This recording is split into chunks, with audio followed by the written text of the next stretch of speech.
I'm Martin Reed, Deputy Director of Governmental Relations here at NYSSBA. Today's mailbag question is, what can we expect from the Governor's executive budget proposal? The Governor will release his executive budget proposal to the public on January 17th, but it should be different from his recent State of the State address, which was circumspect on his approach to public education. Aside from his reference to the state's education rankings, his rhetoric this year was more muted. He promised commissions to deal with education's most intransient issues. He also focused on teacher evaluations, accountability, and increased operational efficiency, two of NYSSBA's long-standing priorities. Looking ahead to the budget, the Governor must understand that school districts will be hard-pressed to endure another year of anemic state funding levels, no mandate relief, and the failure to reform our school aid funding formulas.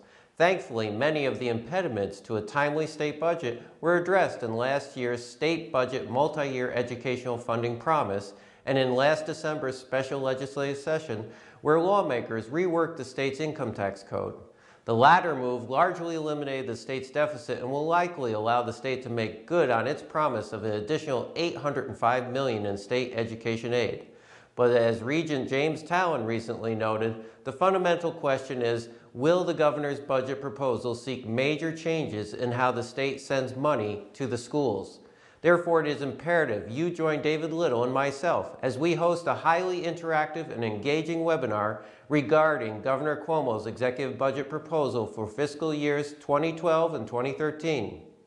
We will still provide our same-day budget analysis to members with a thorough breakdown of the Governor's budget proposal, but we also will provide our free hour-long live webinar on Friday, January 20th. The webinar will begin with a brief overview of the highlights of the budget and its implications to school districts, and then move on to address your questions and concerns.